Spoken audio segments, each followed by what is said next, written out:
Hello, everyone. I'm Christina Anastasio from AARP New Jersey, and I want to welcome you to this month's AARP New Jersey Facebook Fraud Friday. We're continuing to have important discussions on frauds and scams happening right here in our state. Today, we will discuss the need to reframe the conversation around fraud and how we speak about victims of fraud. To do that, we're joined by an advisor for AARP's fraud prevention programs, Jeff Abramo. Some of you may remember Jeff from the AARP New Jersey State Office, where he served for 7 years as the communications director before moving into our national office, where he now works to help educate and inform members and non-members alike around issues related to frauds and fraud prevention. I want this to be an interactive discussion today, so if you have questions for our guest, please type it into the comments section and we will do our best to get to it live. We're looking forward to a great conversation. Thank you so much for joining us today, Jeff.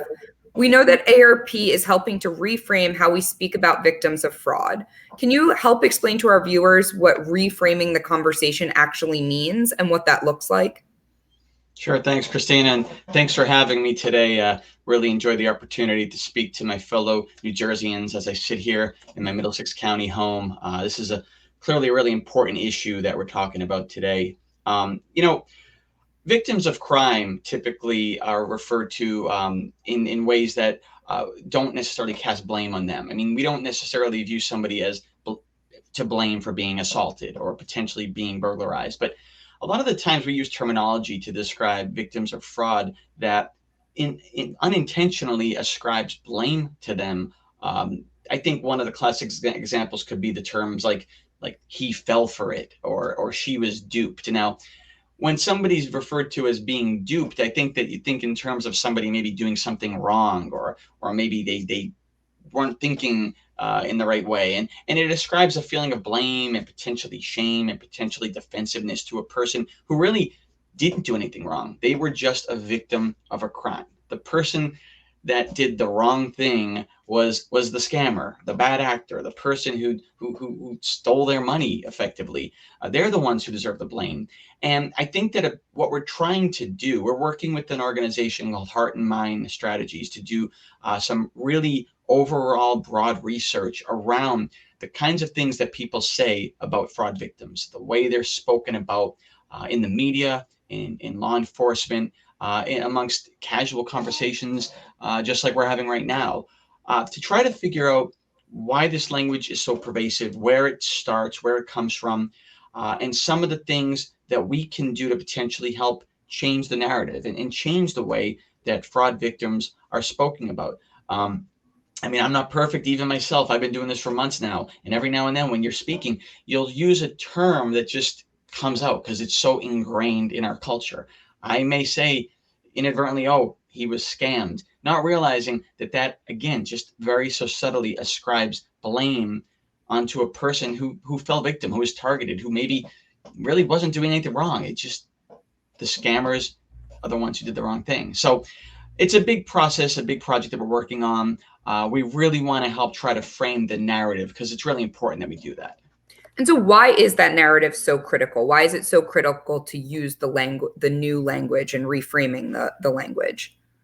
Yeah, I mean, there's a lot of reasons, and it ranges from how it affects the individual to really how we are able to attack fraud on a big national level. So, I mean, when it comes to an individual who falls victim or is targeted by a scammer, first of all, when you use victim blaming language around fraud and fraud victims, it makes the individual less likely to seek help.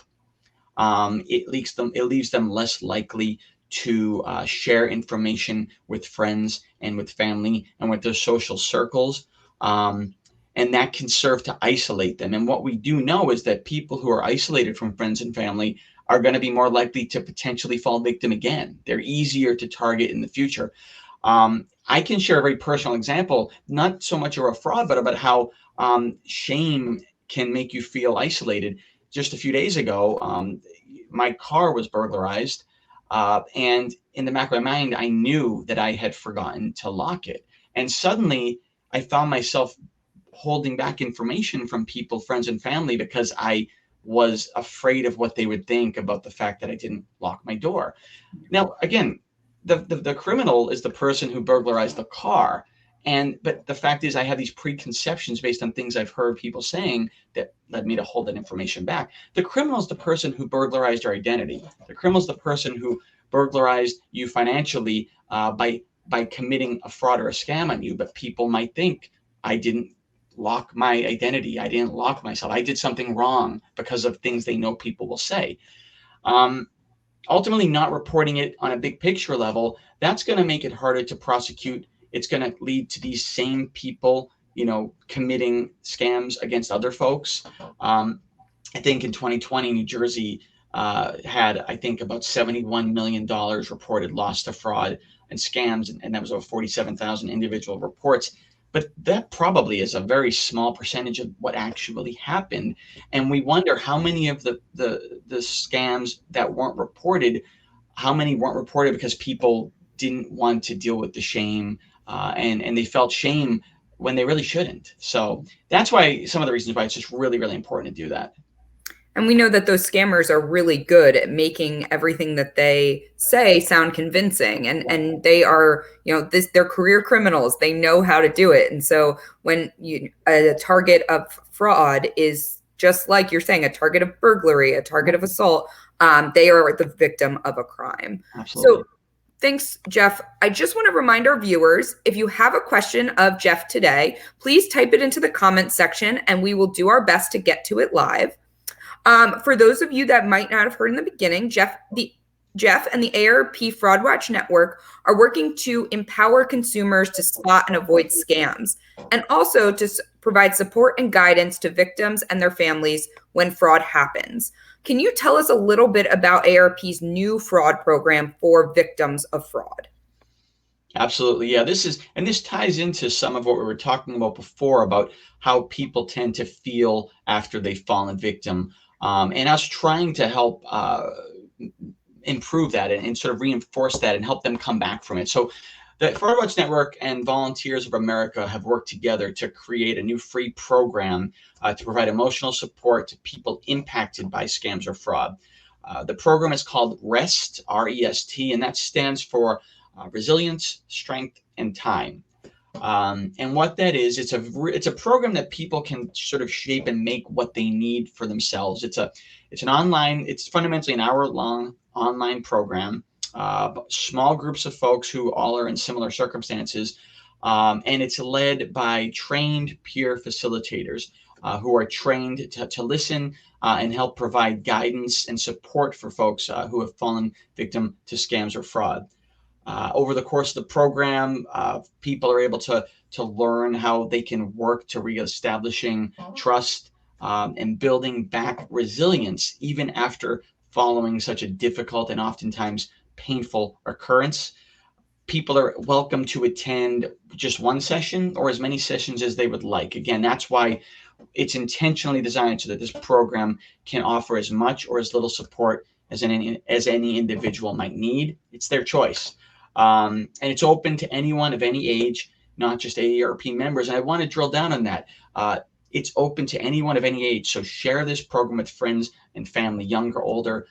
There are certain scam categories that are shown to affect millennials as much as or more than anybody else. So please share this with anybody and make sure that they understand it's open to anybody, because the information that's shared is invaluable regardless of age.